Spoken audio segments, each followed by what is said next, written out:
గోదావరి గట్టు పైన కొత్త తెలుగు సినిమా మే 7న థియేటర్స్ రిలీజ్ అయింది. ఇప్పుడు ఈరోజు శుక్రవారం మే 29 నుంచి అమెజాన్ ప్రైమ్లో స్ట్రీమింగ్కి వచ్చింది ఓటీటీలో. హీరో వచ్చేసి సుమంత్ ప్రభాస్. ఈ అబ్బాయిది 2023లో ఒక సినిమా వచ్చింది మేమ్ ఫేమస్ అనేసి. దానికి ఆ సినిమాలో హీరో అతనే, డైరెక్టర్ కూడా అతనే చేశాడు. ఆ సినిమా బాగానే ఆడింది, చాలామందికి తెలుసు కూడా. సో 3 ఏళ్ల తర్వాత ఈ సినిమాతో వచ్చాడు, గోదావరి గట్టు పైన అనే సినిమాతో. సినిమా రన్ టైం వచ్చి నేను థియేటర్లో వచ్చినప్పుడు చూడలేదు సినిమాను. ఇప్పుడు ఓటీటీ అమెజాన్ ప్రైమ్ కదా అని చూశానమాట.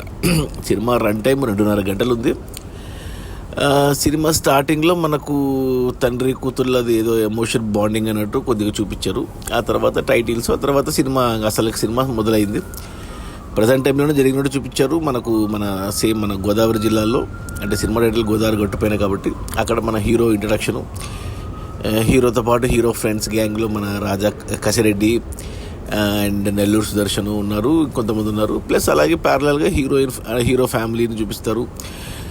హీరోయిన్ కొత్త అమ్మాయి ఎవరో, ఆ హీరోయిన్తో పాటు మన హీరోయిన్ ఫ్యామిలీలో మనకు జగపతి బాబు అండ్ లైలా కనపడ్డారు. లైలా చాలా రోజుల తర్వాత వచ్చింది సినిమాల్లోకి. ఇక అంతే, ఇక అక్కడి నుంచి ఇంకా హీరోయిన్ల పరిచయాలు, వాళ్ళు ప్రేమలో పడ్డాలు, ఫ్రెండ్స్, సీన్లు వస్తున్నాయి అంతే. ఇంకా వెళ్తుంది ఫస్ట్ హాఫ్ అంతా అయిపోయింది. ఏమి కథ ముందుకు జరగట్లేదు, అక్కడే ఆగిపోయింది సినిమా. వాళ్ళిద్దరి మధ్య లవ్ దగ్గర ఆగిపోయింది సినిమా. ఇంటర్వెల్కి ఏదో హీరోయిన్ ఏదో కొద్దిగా వైల్డ్గా రియాక్ట్ అవ్వడం హీరోతో, మనకు కూడా అర్థం కాదు ఎందుకబ్బా హీరోయిన్ రియాక్ట్ అయిందనేసి. సినిమా అంతా అయిపోయినాక కూడా అది ఆ రియాక్షన్కి రీజన్ చెప్పలేదు. ఓకే, ఆ తర్వాత సెకండ్ హాఫ్ కూడా అంతే. సినిమా 1.5 గంటల పాటు ఇదే ఉంది. సినిమాలో ఏమీ లేదు, కథ అక్కడే ఆగిపోయింది.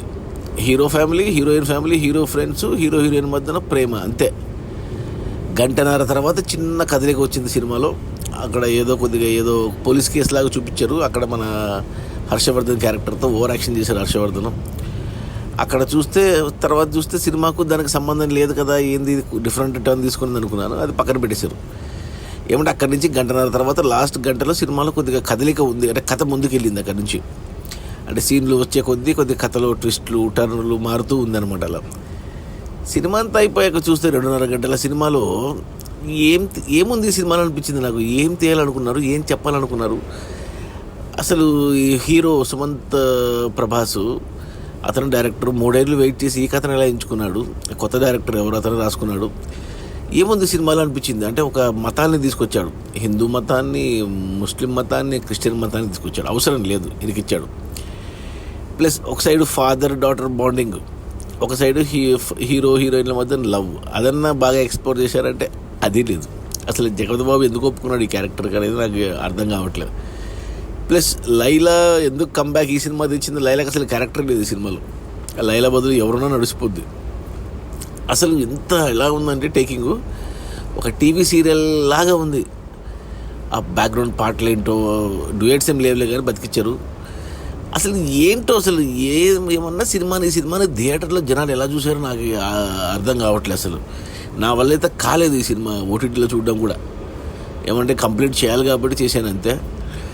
ఇక సినిమా అంటే టైటిల్ కూడా గోదావరి గట్టు పైన టైటిల్కి సినిమాకి సంబంధం ఏంటో నాకు అర్థం కాలేదు. అసలు గోదావరి జిల్లాలో తీశారు అంతే, రియల్ లొకేషన్స్లో తీశారు, అదొక్కటే. అదేదో పాట ఉంది కదా మన సంక్రాంతికి వస్తున్నాం సినిమాలో, మన వెంకటేష్ది పాట, గోదావరి గట్టు పైన రామశిల, ఆ పాట హిట్ అయింది కాబట్టి ఆ పాటలోని టైటిల్ పెట్టుకున్నారు అంతే. దాన్ని క్యాష్ చేసుకోవాలనుకున్నారు. కానీ నాకైతే అసలు 1% కూడా నచ్చలేదు సినిమా. అసలు యంగ్ హీరోస్, సుమంత్ ప్రభాస్ లాంటి హీరోస్ వాళ్ళు, అంటే అతను మేమ్ ఫేమస్లో తెలంగాణ స్లాంగ్, తెలంగాణ విలేజ్ బ్యాక్డ్రాప్లో తీశాడు. అతను పుట్టి పెరిగింది హైదరాబాద్ తెలంగాణ సైడ్ కాబట్టి ఆ స్లాంగ్ బాగా వచ్చు. సో తెలంగాణ వాళ్ళకి అతను తెలుసు. ఇప్పుడు ఆంధ్ర ఆడియన్స్ని ఆకట్టుకోవాలనేసి ఈ స్లాంగ్ వాడి, గోదావరి జిల్లాల స్లాంగ్ గోదావరి జిల్లాలో తీసి అలా నెక్స్ట్ రాయలసీమ సినిమా లేదా నెక్స్ట్ ఇంకో ఉత్తరాంధ్ర సినిమా తీసి అలా. బట్ అవన్నీ అడిషనల్ హంగులే సినిమాకు. మెయిన్ సినిమా కథ బాగుండాలి. అసలు ఈ సినిమా కథలో ఏముందని ఎందుకు ఒప్పుకున్నాడు. అసలు యంగ్ హీరోస్ ఎక్స్పెరిమెంట్ చేయాలి, మంచి కొత్త కాన్సెప్ట్తో రావాలి. ఇలా పాత ఏమంటారు జస్ట్ లవ్ స్టోరీ అంతే, అంతకుమించి ఏమీ లేదు సినిమాలో. ఈ సినిమాకు టైటిల్ ఒక ఆటో రాజు కరెక్ట్ టైటిల్ ఈ సినిమాకు. ఈ సినిమా ఎవరికైనా నచ్చుతుంది అంటే ఆటో నడిపే వాళ్ళకి నచ్చొచ్చు అంతే. ఇక మిగతా ఎవ్వరికి కూడా సినిమా నచ్చే స్కోపే లేదు. నాకైతే అస్సలు నచ్చలేదు సినిమా. నా రేటింగ్ వచ్చి 1/5 బ్యాడ్ అని చెప్తాను. సో థియేటర్లో ఎలాగూ లేదు, ఇప్పుడు ఓటీటీ కాబట్టి ఓటీటీలో చూస్తారంటే ఇక మీ ఇష్టము. నేనైతే రికమెండ్ చేయను ఎవరికి. ఇక ఫ్యామిలీస్తో చూడొచ్చా అంటే చూడొచ్చు, ప్రాబ్లం ఏం లేదు. బట్ నేనైతే రికమెండ్ చేయను. ఈ గోదావరి గట్టు పైన సినిమా మర్చిపోండి. నా రేటింగ్ 1/5. Okay, bye.